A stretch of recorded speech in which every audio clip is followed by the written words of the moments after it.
everyone. My name is Emily Ma, and I'm an Adjunct Lecturer for the Stanford Technology Ventures Program. Welcome back to the Entrepreneurial Thought Leaders series. The Stanford Technology Ventures Program hosts it every Wednesday.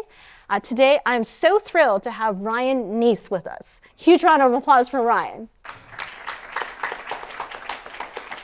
Okay, so a quick bio here.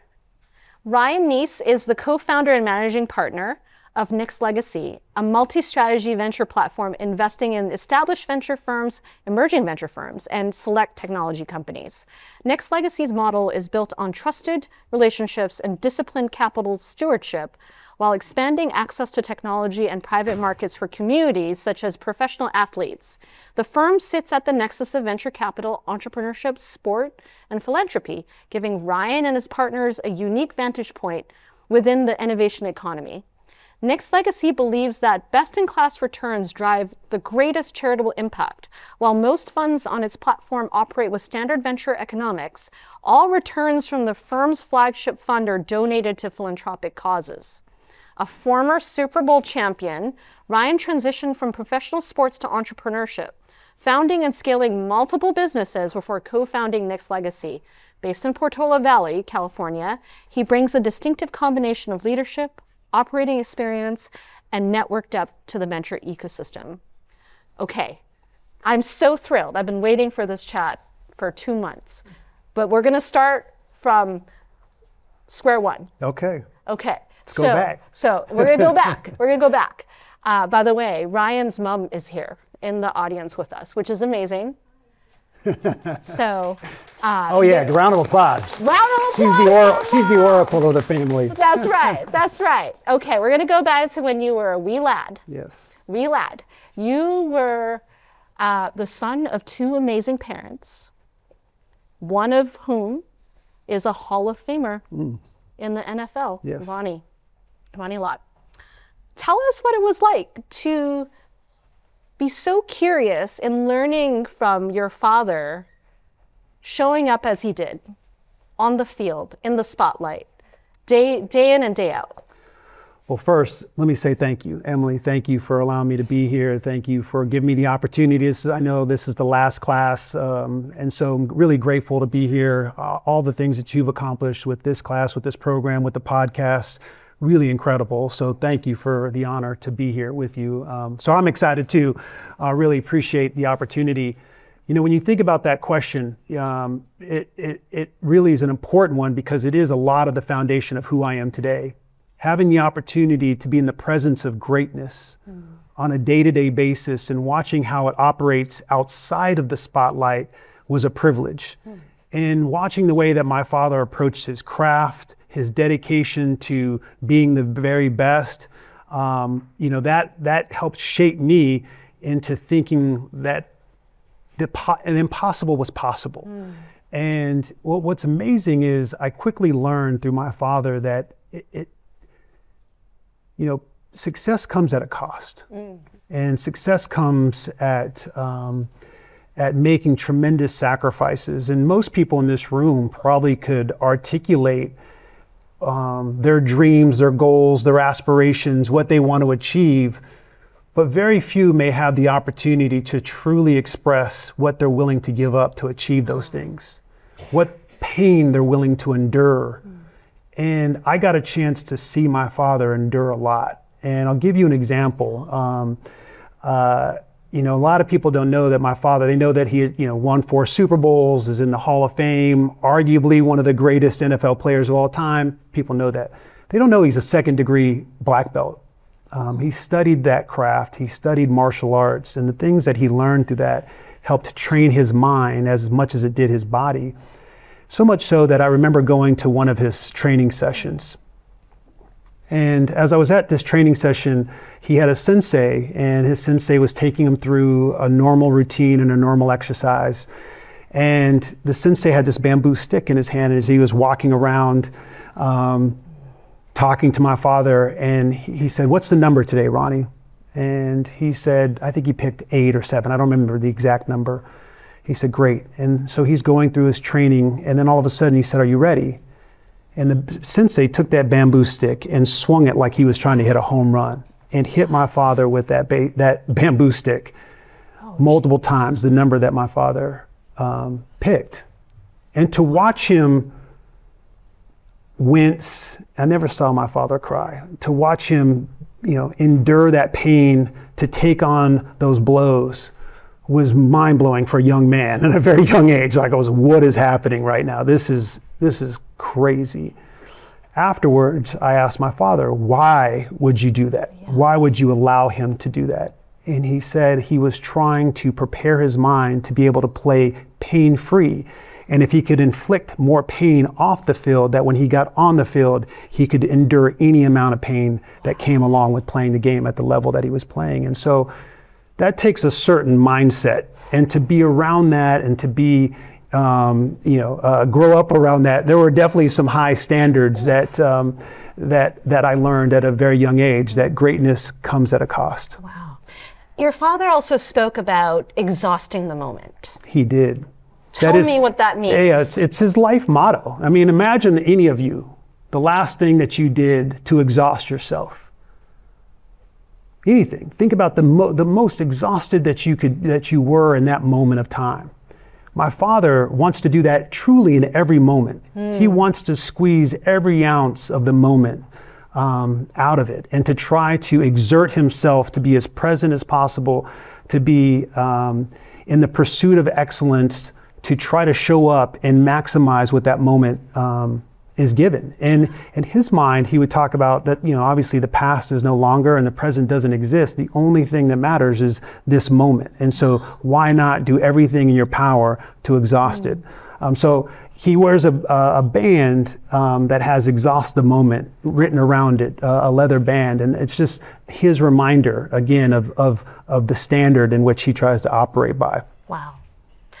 So that's not the only amazing story here. I think the other part of your story that was so striking to me was an experience that was equally painful, maybe more so in other ways. Mm-hmm. So as a high school student, just before senior year, you were in a very, very bad car accident. Can you tell us a little bit more about that and the journey that you went on and how it reshaped you?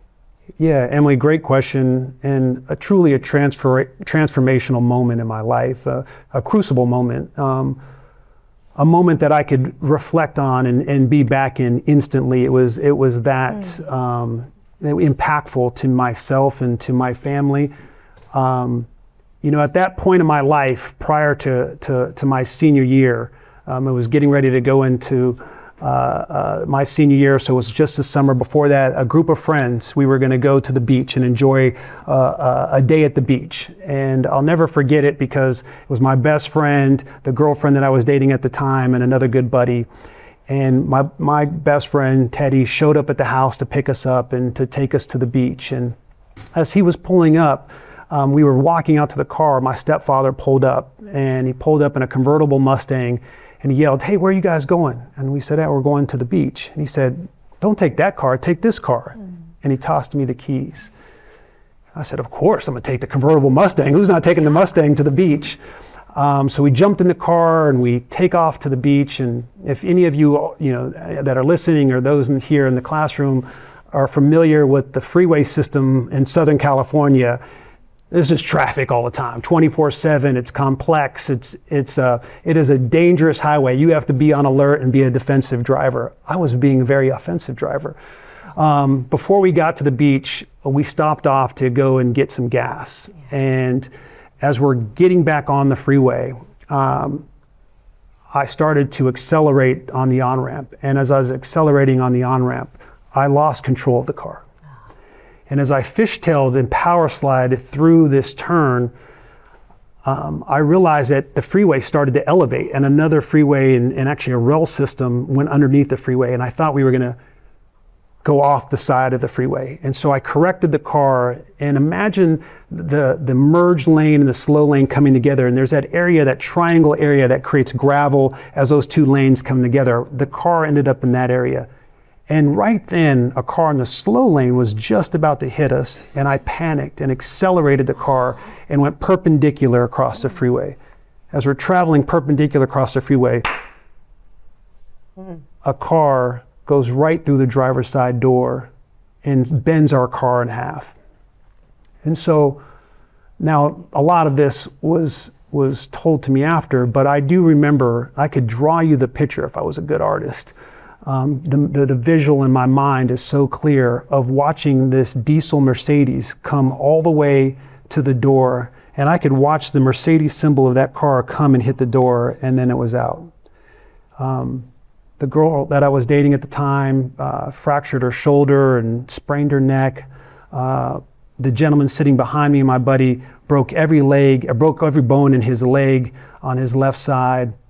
My best friend wasn't wearing his seatbelt, was ejected, but thankfully grabbed on, there was a luggage rack on the trunk that he grabbed onto that somehow miraculously nothing happened to him.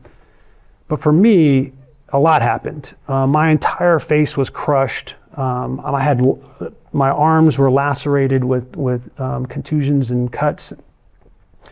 And so my friends thought I was not alive. The ambulance came, picked me up, rushed me to the hospital. As it rushed me to the hospital, it was in Southern California. And another thing that happened in this story, which was truly a miracle, is there was a visiting doctor at this hospital, a gentleman named Dr. Pletches. My mom actually still talks to Dr. Pletches because he's meaningful to our family. He was the only surgeon at that time in the world that had perfected a procedure that he could zigzag across your cranium. I had to have my whole entire skull, this area, cut and peeled down to do reconstructive surgery all through my face, reattach my eye. And when I came in, he was talking to other doctors about this procedure. And he said, "Hey, I'll just show you guys what I can capable of." And he took me in that moment to do his procedure and did the reconstructive surgery. I spent the next 2 weeks, I believe, in intensive care. I saw double for a number of days. Now, mind you, before that, I am the captain of every team that I played in. I am homecoming king. I am the top of my class academically. There wasn't anything I couldn't do that I wasn't the very best at. I was also starting to develop a sense of confidence that was probably borderline cocky, my mom would say, maybe. And when you're in that moment where you think you're invincible and untouchable, that's a dangerous place. And instantly, suddenly, that was all taken from me. I no longer knew what I was going to look like. I no longer knew if I could play sports anymore. I no longer knew if I was cognitively going to be able to operate the same way that I was before. Suddenly, all of that vanished. And what was amazing is I sat in that hospital bed. It was so transformational because at that point, all I knew is I had my breath and my family. And as I started to breathe and started to lean into my family, I started to understand my faith. And all of a sudden, when I felt like I had lost everything that was important in life, I'd gained the most important thing in my faith and my belief in my Savior, Jesus Christ. And because of that, it was so transformational that all of a sudden I knew I had a bigger purpose. I knew that I needed to do more with my life than just worry about accolades or worry about whatever achievements that I thought were important. It was about changing lives, being impactful, being a leader, being able to share a message. And that moment was very catalytic in how I've dedicated my life to making sure I don't forget the power of the breath, the support of family, and the strength and the endurance that faith can give someone. And so I appreciate you asking that question. But that was a challenging time. Of course, the first question I asked the doctor, right, the surgery happens and he comes in and I'm like, he's like, "How are you feeling?" I said, "I feel fine, doc, but can I play football again?" Yes. And he was like, "Son, you're just lucky to be alive." But thankfully, amazing, that accident happened in the summer. And if anybody knows or familiar with football, summer is right at the beginning of when you start to go away for training and two-a-days. I actually played football that season, which nobody believed that I could do that. My mom probably still was a little frustrated and disappointed that I strapped on the helmet and found a way to play football again after having, my face completely put back together, blood clots on my brain. It didn't make any sense. But it made perfect sense. And thankfully was able to play that. By playing the way that I played, earned a scholarship and sent me on the trajectory that I'm here now sitting with you. So grateful for that moment. I wouldn't wish it on anybody, but grateful that I had to go through that. Thank you for being so incredibly vulnerable. I think that's the first time I've actually heard the full story. Yeah. So thank you for sharing that with our students. I think sometimes in the most difficult of times, we find who we are. And I have a suspicion that you found truly who you were in those moments. Indeed. Adversity teaches us lesson after lesson after lesson, and it's our job to lean into those lessons. Mm. And for me, you would imagine that that would be the only moment of adversity, yet the story after story, we could spend hours here talking about trials and tribulations and setbacks and mistakes and difficulties and challenges that I faced to be here today. But because of that moment, it reminded me that I can get through it. Yeah. There's a testimony for me to look back, to share, but also to realize that probably tomorrow there'll be a test.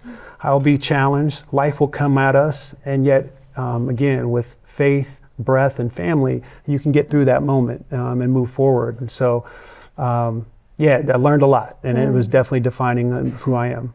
Faith, breath, family. I love that. 3 things. It's very clear.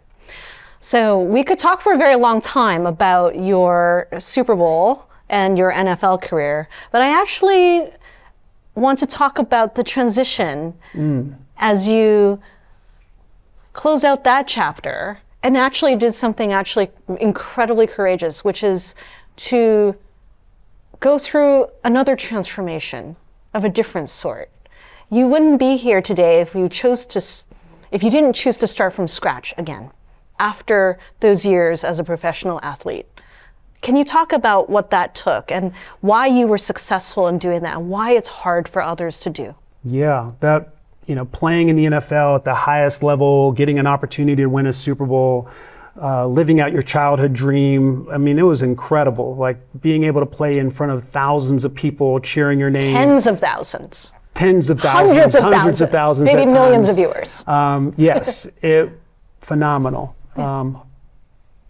And all of a sudden what comes along with that is an identity. And you start to think that you are this person. You start to feel significant. You start to feel important. Your identity starts to be rooted in this idea of being a professional football player. There's only 25,000 men that have ever played in the NFL that have played longer than 3 years. It's a pretty small fraternity. And so with that comes notoriety and stardom, and your ego gets stroked, Emily, a lot. And so you feel really good about yourself. And then all of a sudden, again, suddenly, you're no longer the football player. When people ask you who you are after you retire, you have to develop a new identity. And that spotlight, as you get further and further away from the game, the spotlight gets dimmer and dimmer and dimmer. And so that is a really hard transition. And all of a sudden you start to go into the real world that operates at a completely different schedule, has completely different vocabulary, standards, rules, and the way that it approaches life. And as I was trying to figure out what I was going to do next, I realized that I needed to figure out how could I take what I'd learned from the game, the ideas of being a great teammate and dealing with adversity and hard work and determination and focus and goal setting, and translate that over into a different arena, into different fields. And I had the opportunity, thankfully, a family office said you could come and work with us. And so I spent a year trying to just figure out a routine. And I knew very little, but I knew if I could live by first principles. What are first principles? If I could show up first, be last, outwork everybody there, make sure when I was asked to do something to over-deliver that by 10x, to do it fast, to be competent, to learn quick, that I would give myself a chance. Yeah. What chance that would be, I don't know, but I knew that I could hopefully keep a job. And I'll never forget, it was like the first, 4 weeks into this job, somebody comes by and taps me on the shoulder and goes, "Hey, do you like to go to lunch?" Oh. And I said, "Yeah, I like to eat lunch." They said, "Well, you never go to lunch." And I said, well, no one ever told me I could go to lunch. I didn't know, I had freedom or agency to set my schedule because everything in football, everything in sport was dialed in. Every practice down to the minute of exactly where you needed to be and how you needed to do it.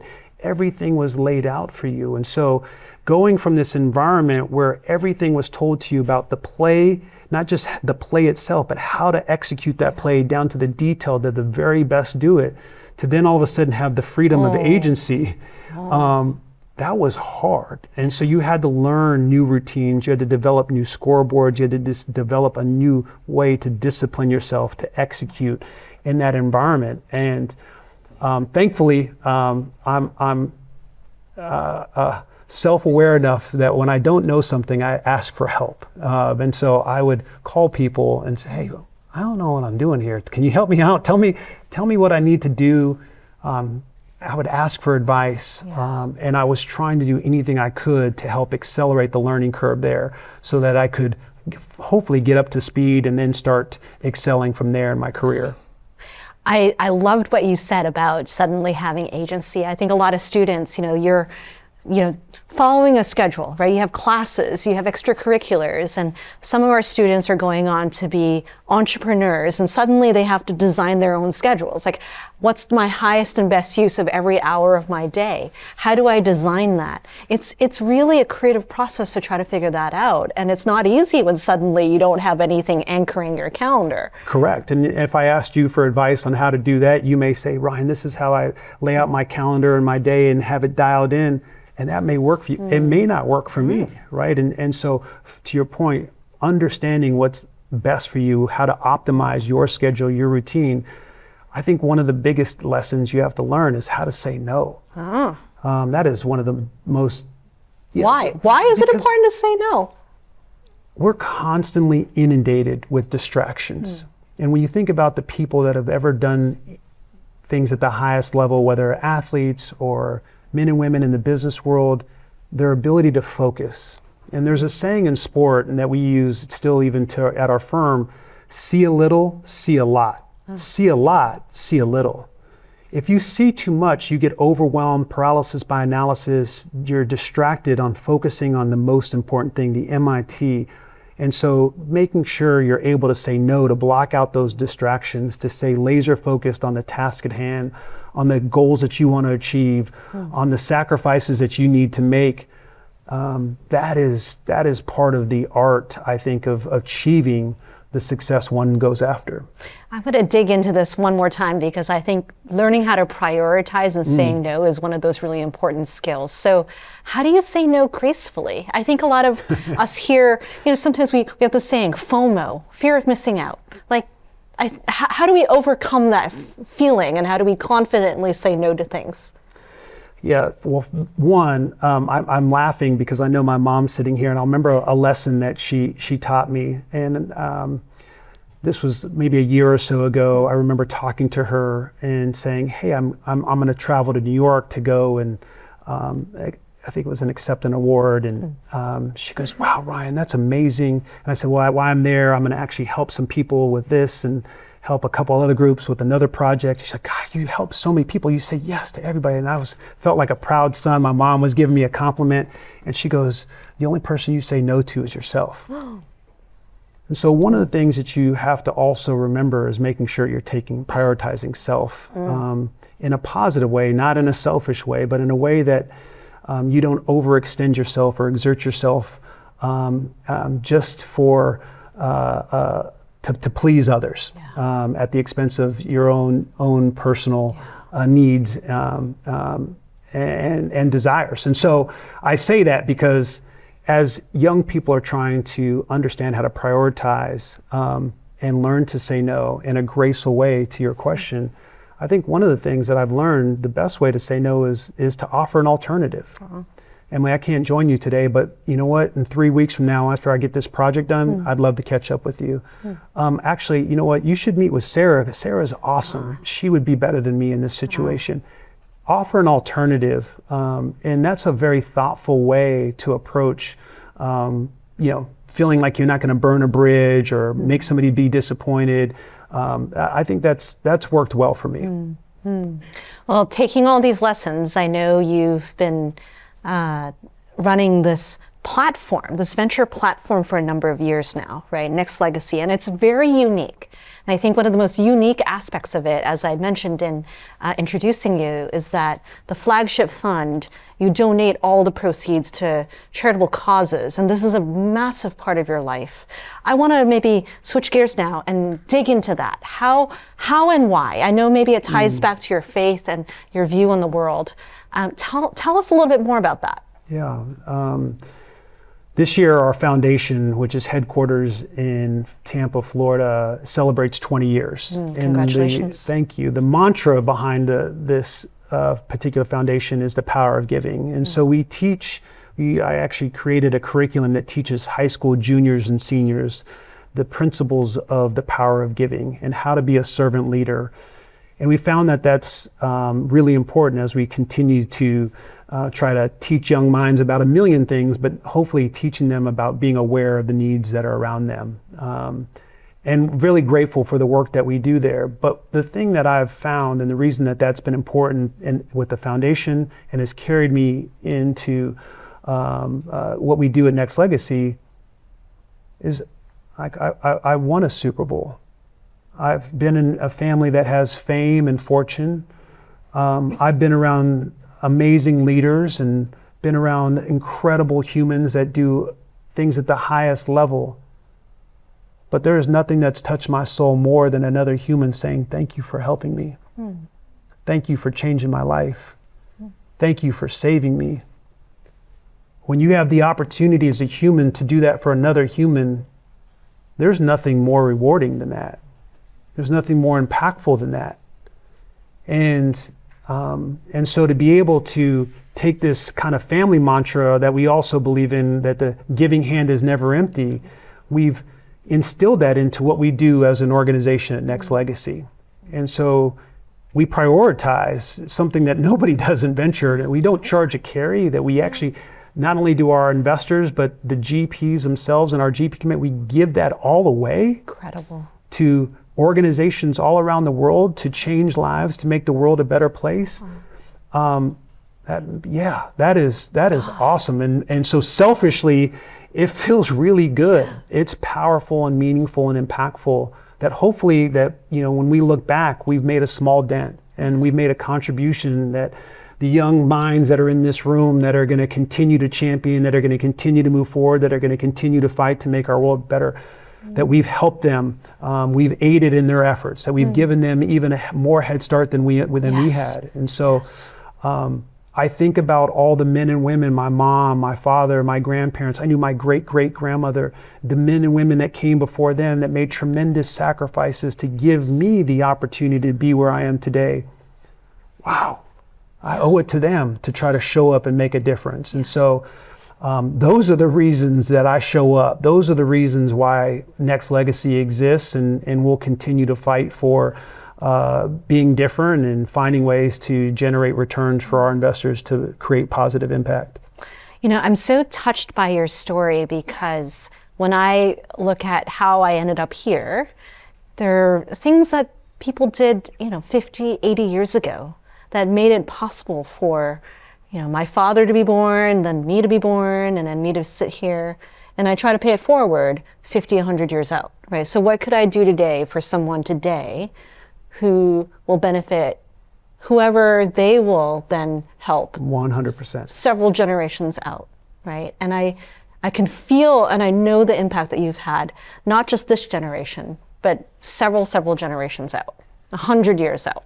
Well, that's why I told you I feel honored to be next to you, because I know that you're committed to that.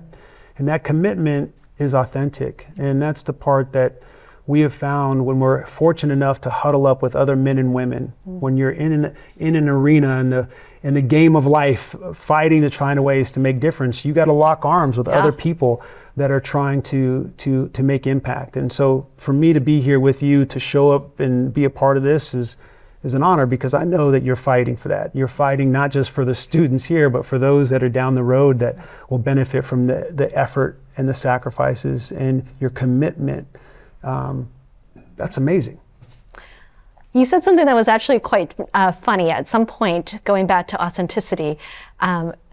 You talk a lot about trusted relationships, and that's what your platform is built on. And AI for you actually stands for authentic interaction. And in a world where AI, we start to ask questions about what is the value of human connection, you're like, AI for me means authentic interaction. Yes. Tell me more about authentic interaction in this day and age. Well, the amazing part is that everyone's going to have access to the same information. There's not going to be an excuse that you didn't have the right information or that you didn't know something. It's going to literally be it is already, for the most part, in the palm of our hands and in our pockets. But what's amazing is a lot of that information is dated, if not all of it.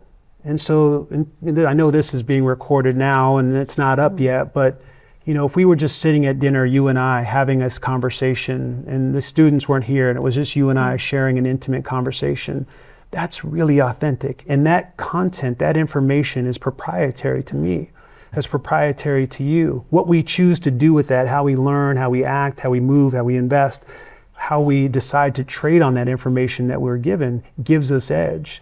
And so I believe as we move forward, our ability to sit and look at another human in the eye, to connect with them and to authentically engage with them and to find ways to trade information will be an edge. And how we think and how curious we are to ask, to engage, and to lean into that is, to me, one of the most powerful things that we'll need to do moving forward. So having authentic interactions is critical to success and advancement moving forward in a world where information will get commoditized. How do you stand out? How do you differentiate yourself? And it'll be the quality and the caliber of the people that you have authentic interactions with. So with that, we have a number of budding entrepreneurs here who are looking to raise money for their adventures and ventures. Yeah, as they should. Tell me how you... So what are you looking for in founders as you invest? Yeah, it's a good question. It depends on the stage, obviously, but when you're thinking about the individual themselves, there are certain characteristics that you're trying to look for. And those characteristics are things that I have found in elite athletes, in elite businessmen and women, people that have found ways to be outliers and outperform. And during COVID, I tried to spend time, as we all were trying to figure out what to do with the free time that we had. I was trying to sum up the qualities that I look for in elite people. And one of the things that I came up is you're trying to find common men and women with an uncommon desire to succeed. And the way that they do that, and the word that I came up with was a simple word to describe all these characteristics, is they're thoughtful. Oh. And when you think about the last time somebody was thoughtful in your life, that meant that they did something above and beyond, that they went above the table stakes, that they probably did something that was intimate, and that was personal and engaging and memorable, that you would say, that's really thoughtful. And so when I think about the young entrepreneurs and their ability to present and engage, I'm looking for those individuals that are thoughtful about their craft, that they have deep conviction about what it is that they're doing, that out of the 8 billion people on the planet, why are they the one to make the impossible possible? And oftentimes I call it the 3 C's when they're presenting, that they're clear, that they're concise, and that they have confidence. When you're clear and you're concise and you have confidence or conviction, those are the things that you're trying to glean as you're trying to pattern recognize these traits, and that you usually have such a short period of time to evaluate people. But those are some of the things that we try to identify as we think about folks that we want to lean into and support on their journeys to building something that's transformational. I love this. With your 3 C's, I actually grade on 2 T's and 2 C's, which is thoughtful and thorough, clear and concise. Yes. So it overlaps quite a lot. I think I could pass your class. You know what? I don't know. I'm a hard grader. We'll have to see. Shoot. I'll have to see some samples here.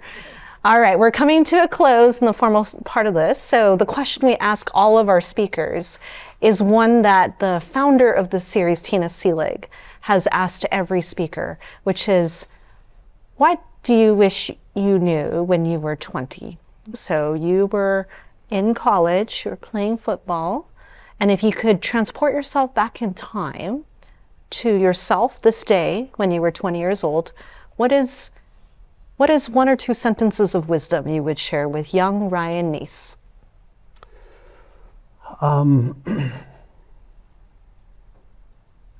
It's such a beautiful question. I think two things that I would share. One, I would say I would loosen the tie a little bit. Okay. And what I mean by that is there are probably moments where I could have hung out with a few of the athletes from other sports and gone to cheer and celebrate and enjoyed those moments of being 20.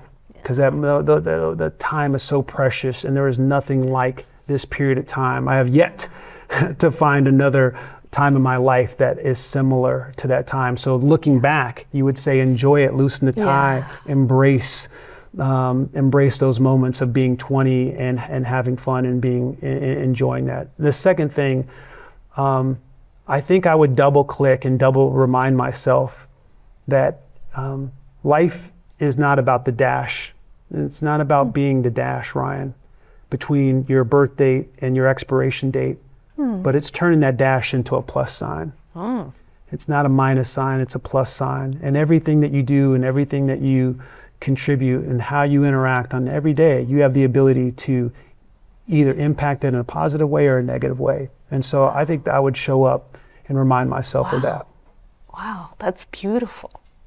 Well, with that, if you have questions, please come up to the microphone. You spoke a lot about these transformational life moments, the accident, winning the Super Bowl. I'm curious, what's maybe a decision you made that felt trivial in the moment and looking back had a huge impact? Thank you. Trivial in the moment, but had a huge impact.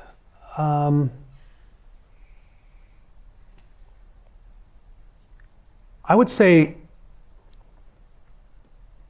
it was probably saying yes to taking my wife out, because you don't understand I probably didn't understand that she was going to be my life partner. And so it probably felt a little trivial, that it felt like maybe just another date. It felt, I hope she listens, just don't get mad at me, but it's probably true. It probably, in the grand scheme of things at that moment, to say, hey, I'm going to take you out, probably felt a little trivial, but it led to the life that we have now together and having two beautiful children. And so, I had no idea that it was going to be that meaningful and that impactful on who I am and my life now. Wow.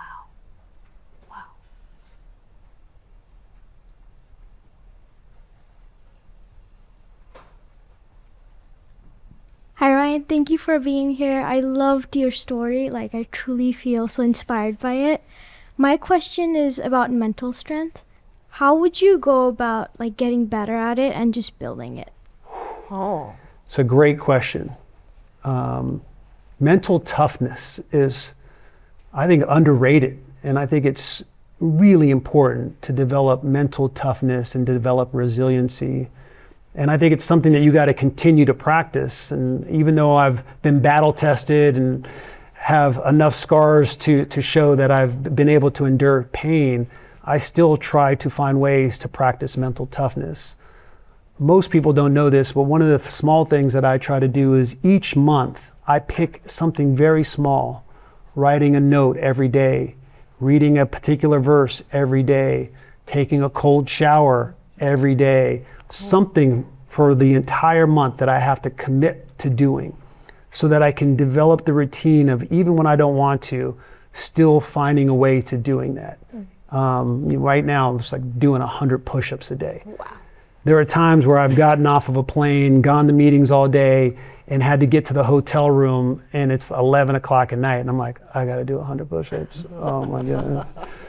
But that's the moment. Yeah. That is the moment that separates everybody. Yeah. Most people are gonna crawl in their bed, and they're gonna be like, it's okay. Nobody's gonna know. Nobody's gonna care. Yeah. It's just you and a mirror. that you have to look into to say, yeah, I did it. And your ability to start to develop that discipline to doing the things that you don't want to do, to be the person you want to be, is what separates people. And that's the mental toughness edge. Great question. Incredible.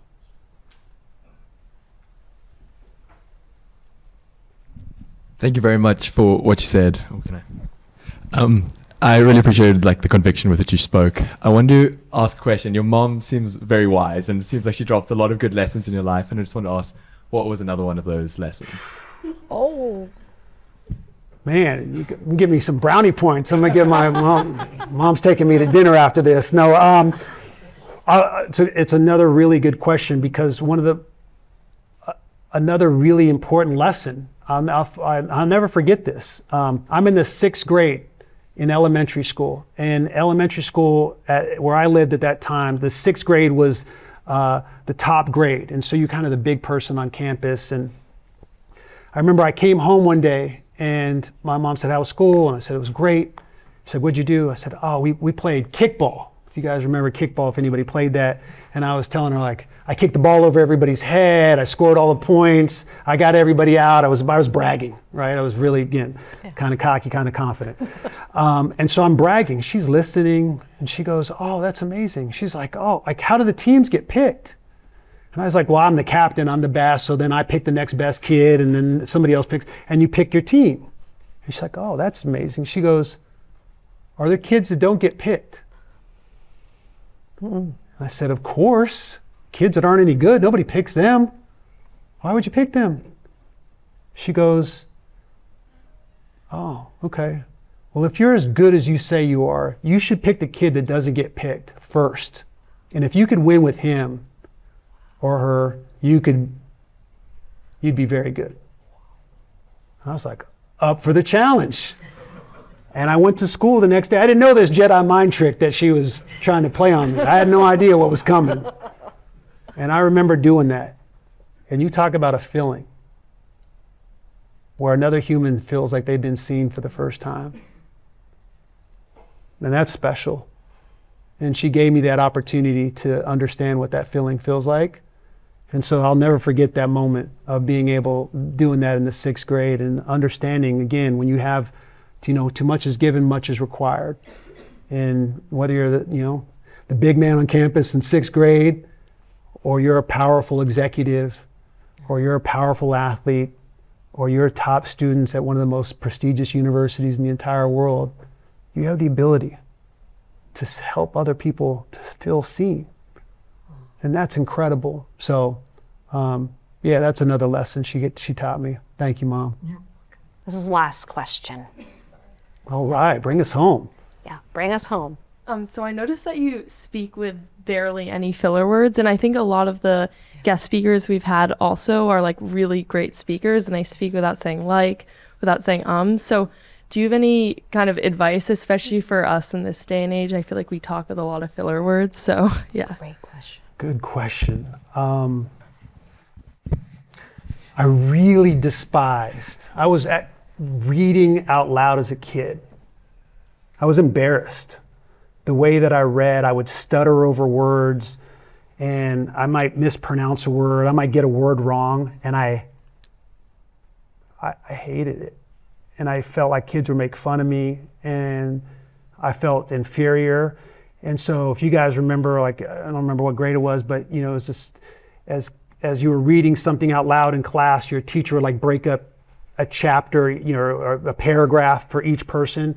And so I would count ahead, okay, I'm gonna be on paragraph 7, I know where and I would just sit there and memorize it. I would memorize it, and I would sit there so that when they came to me, I didn't even know what anybody else read. But I would memorize it, and then I would just say it. And I wouldn't actually be reading it, but because I was so afraid that I was gonna mess up and then be embarrassed. And so then when I would go to write speeches, I would start writing them, and when I would read them, I would get nervous. And so I started to memorize it. And so when you start to memorize your speeches, you don't write ums and filler words in your speeches. And so it just became this habit, I think, of trying to learn how to speak that way, out of fear. And at the same time, I also had to, go and do television. I didn't go and do television. I chose to do television and cover college football. And they were not going to allow me on television if I was using a lot of filler words. And so quickly, you talk about a very unique moment. When a camera comes on and the red light comes on, and it's like, it's live. You know that. That's what you're doing with the pod. It's live.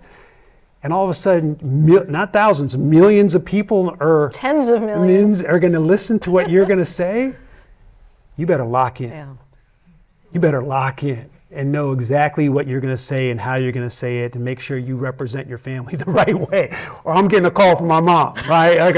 What were you saying on television? So I think all of those things have helped train me and prepare me to speak. And so it matters to me. Thank you for saying that. What a great question to end on. And with that, I am a little sad that we are closing out the Spring 2026 series for the Entrepreneurial Thought Leaders. With that, I do want to give Ryan a huge thank you from the bottom of my heart. This was an incredible, authentic interaction that I have been gifted today. And for our students, thank you on their behalf for gifting them an incredibly authentic interaction. So Thank you so much. thank you. Let's give him a huge round of applause. Thank you. And we will see you maybe next year.